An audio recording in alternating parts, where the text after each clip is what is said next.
असं आहे की दिल्लीला जंतर मंतर येथे सोनमजी वांगचूक, अभिजितजी आणि लाखो विद्यार्थी या ठिकाणी आंदोलन करतायत. आणि हे सोनमजीचं आंदोलन काही व्यक्तिगत आंदोलन नाही आहे. हे आंदोलन आहे सोनमजीचं, जंतर मंतरचं हे आंदोलन आहे. विद्यार्थ्यांच्या भविष्याचा हा लढा आहे. लोकशाही मार्गाने सगळ्यांना आंदोलन करण्याचा अधिकार आहे. पण ज्या पद्धतीनं सोनमजी वांगचूक यांना काल या ठिकाणी जबरदस्तीने सिव्हिल ड्रेसमध्ये पोलिसांनी घेऊन गेलेत. आज त्यांच्या सोनमजी यांच्या पत्नीने पत्र दिलंय पोलीस प्रशासनाला की माझ्या पतीला जरी तुम्ही दवाखान्यात घेऊन गेले असले तरी त्याला तुम्ही जबरदस्तीने खाऊ घालू शकत नाही. फोर्स फिडिंग ज्याला म्हणतात, फोर्स फिडिंग करू शकत नाही. म्हणून त्यांचं जे आंदोलन या ठिकाणी चालू होतं त्याच प्रकारचं आंदोलन त्यांचं दवाखान्यात सुद्धा चालू आहे. तिथे सुद्धा ते आंदोलन करतायत. आणि त्यांनी सांगितलंय मी कोणत्याही पद्धतीनं कोणतंही अन्न घेणार नाही. आपल्या सर्वांना कल्पना आहे, आपण सर्व महाराष्ट्रातील आहे. आपल्या महाराष्ट्रात पंढरपूरची वारी चालू आहे. लाखो भाविक पंढरपूरच्या वारीमध्ये आहे महाराष्ट्रात. आणि आज दिल्ली येथे जंतर मंतर येथे आपल्या विद्यार्थ्यांच्या भविष्यासाठी लाखो विद्यार्थी या ठिकाणी आंदोलन त्या निमित्तानं जारी करतायत. म्हणजे तिकडे वारी चालू आहे, इकडे आंदोलन जारी आहे जंतर मंतरला. या पद्धतीनं 20 तारखेला जो मोर्चा निघणार आहे त्या मोर्चामध्ये तो मोर्चा यशस्वी व्हावा यासाठी अनेक महाराष्ट्रातनं हजारोच्या संख्येने त्या निमित्तानं विद्यार्थी आणि बाकी लोक जॉईन होणार आहे. आणि हा मोर्चा कोणत्याही पद्धतीनं यशस्वी होईल या पद्धतीनं सध्याचं वातावरण आहे. पण हा मोर्चा यशस्वी होऊ नये यासाठी सरकारच्या माध्यमातून जे प्रयत्न चालू आहेत त्याचा आम्ही राष्ट्रवादी काँग्रेस पक्षातर्फे निषेध करतो. सरकारकडनं 20 तारखेचा मोर्चा होऊच नये त्यासाठीच आज यांना उचललं गेलं असावं हॉस्पिटलमध्ये घेण्यासाठी. वातावरण चिघळवण्याचा प्रयत्न आहे प्रकारे म्हणता येईल आपल्याला. असं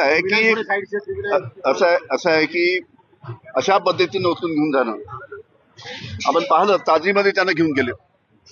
अशा पद्धतीनं लोकशाहीचा हा खून आहे का अर्थानं. 20 तारखेचा मोर्चा यशस्वी होऊ नये यासाठी अशा पद्धतीने सरकार इथे वागते आहे. या सरकारचा आम्ही निषेध करतो. काल त्याला जोडून प्रश्न असा की ते म्हणतात की हायकोर्टाने ऑर्डर दिली आणि त्या ऑर्डर आम्ही फॉलो केली आता पोलिसांचं म्हणणं. आणि त्याला जोडून आणखी एक प्रश्न की राष्ट्रवादी काँग्रेस पक्ष तुमचा या 20 तारखेच्या मोर्चात सहभागी होणार. राष्ट्रवादी काँग्रेस पक्ष आमचा 20 तारखेच्या मोर्चात सहभागी होणार. सुप्रियाताईंनी सुद्धा सांगितलंय की आमचे जे 8 खासदार आहेत ते सुद्धा या मोर्चामध्ये सामील होणार. आणि राहिला कोर्टाचा आदेश, कोर्टाने काय म्हटलंय, कोर्टाने म्हटलंय की त्यांचं मेडिकली त्यांचा हेल्थ मॉनिटर करा. ते मॉनिटर करणं इथे चालूच होतं. स्टेजवर सगळे इथे डॉक्टर या ठिकाणी उपस्थित होते. सर्व मॉनिटरिंग व्यवस्थित चालू होतं. पण त्यांना इथून उचलून घेऊन जायचं आणि आंदोलनात कसा त्या निमित्तानं बोजवारा करायचा यशस्वी झालं नाही पाहिजे या पद्धतीनं हे सर्व काम चालू आहे. पण या ठिकाणी 20 तारखेला प्रत्येक राज्यातनं मोठ्या प्रमाणात या विद्यार्थी या ठिकाणी येतील.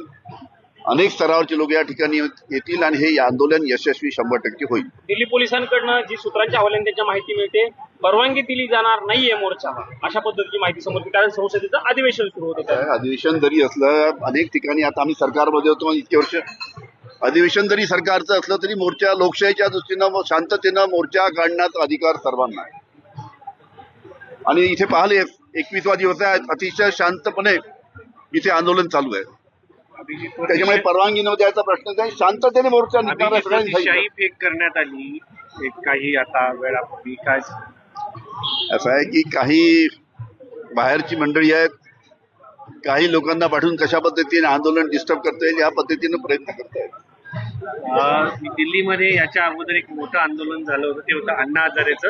आणि स्वतः अभिजित आंदोलनाला बसलेला आहे. दोन्ही मराठी माणसं आहेत. काय सांग. असं आहे की अतिशय आनंद आहे की आमच्या महाराष्ट्राचा एक तरुण अभिजित, आमचा महाराष्ट्राचा एक तरुण अभिजित याने या विद्यार्थ्यांच्या आंदोलनामध्ये पुढाकार घेतला. आणि त्याच्यामध्ये सोनमजी वांगचूक सहभागी झाले. त्यांच्या नेतृत्वात सोनमजीच्या नेतृत्वात हे आंदोलन चालू आहे. अभिजितच्या नेतृत्वात हे आंदोलन चालू आहे. महाराष्ट्राचा आमचा एक मुलगा या पद्धतीनं विद्यार्थ्यांच्या प्रश्नासाठी आंदोलन करतो आणि सोनमजी सुद्धा आपली स्वतःची प्रकृती धोक्यात घालून 21 दिवस झाले आज त्यांचं उपोषण चालू आहे.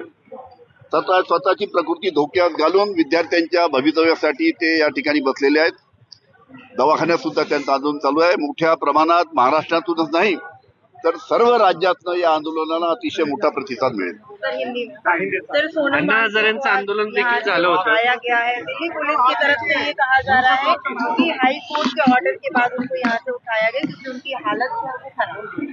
ऐसा है कि सोनम जी वांगचुक साहब, इनका यहाँ पे जो आंदोलन चालू है, अभिजीत दटके और बाकी सभी लोग इस आंदोलन में शामिल हैं. यह है सोनम जी वांगचुक या अभिजीत का वैयक्तिक आंदोलन नहीं है. यह आंदोलन है विद्यार्थियों के भविष्य की लड़ाई. जिस प्रकार से एग्जाम में जिस प्रकार से घटना घटी है, नीट के एग्जाम में और बाकी ये सीबीएसई के एग्जाम में, इससे लाखों विद्यार्थियों का बड़ा नुकसान हुआ है. और इस विद्यार्थियों के भविष्य के लिए सोनम जी यहाँ पे लड़ाई लड़ रहे हैं. 20 तारीख को सांसद के ऊपर मोर्चा है. वो मोर्चा कामयाब नहीं होना चाहिए. उसके लिए आज सोनम जी को जबरदस्ती यहाँ से जिस तरीके से उठाया गया आप सबने देखा. लेकिन अस्पताल जाने के बाद भी उनके परिवार ने और उन्होंने कहा कि मैं कोई भी जबरदस्ती से कोई अन्य मैं नहीं कहूंगा. फोर्स फीडिंग में कोई भी हालत में नहीं करने दूंगा. और उनकी बीवी ने भी एक लेटर दिया कि इनको सोनम जी अनशन में बैठे तो उनको फोर्स फीडिंग नहीं किया जाए. जो अन्न त्याग आंदोलन उनका वहां भी जारी है. और करके 21 तारीख का जो मोर्चा है वो 100% कामयाब होगा. बड़ी तादाद में महाराष्ट्र के बाहर से भी लोग यहाँ पे मोर्चे में आ रहे हैं. और जिस प्रकार से यहाँ उत्साह है लोगों के बीच में, और एक गुस्सा है कि जिस प्रकार से सोनम जी को यहाँ से ले गए, उसका एक गुस्सा यहाँ पे दिख रहा है. पुलिस ये कह रही है कि जब तक मानसून सेशन से पहले यहाँ पर पूरी तरीके से खाली कर दिया जाए, जंतर मंतर पर प्रदर्शन नहीं होगा. 20 तारीख को जो यहाँ से संसद के लिए मार्च करेंगे, क्या आप उसमें शामिल होंगे? हमारे पार्टी के सुप्रिया ताई चुले हमारे नेता है. सुप्रिया ताई ने भी बोला कि हमारे 8 सांसद हैं. 8 सांसद भी इस मोर्चा में शामिल होंगे. हम भी इस मोर्चा में शामिल होंगे और बड़ी तादाद में महाराष्ट्र के युवा और बाकी लोग भी शामिल होंगे. महाराष्ट्र से आते हैं जी जी. मानसून को जैसे यहाँ से फोर्सफुली इविक्ट करा गया है, उसके बाद यहाँ पे अब वो हंगर स्ट्राइक पे बैठ गए हैं, उनके ऊपर सियाही फेंकी गई है. किस तरह इन चीजों को देखते, क्या इनके मायने? ऐसा है, ये आंदोलन को किस तरीके से डिस्टर्ब करना, ये सब हर एक आंदोलन में ऐसा हुआ है. ये आंदोलन बड़ी शांति से चालू है. ये आंदोलन को किस प्रकार से बदनाम करना, इस सोनम जी के आंदोलन किस प्रकार से डिस्टर्ब करना, इसके लिए सब हथकंडे सरकार और बाकी लोग यहाँ पे कर रहे हैं.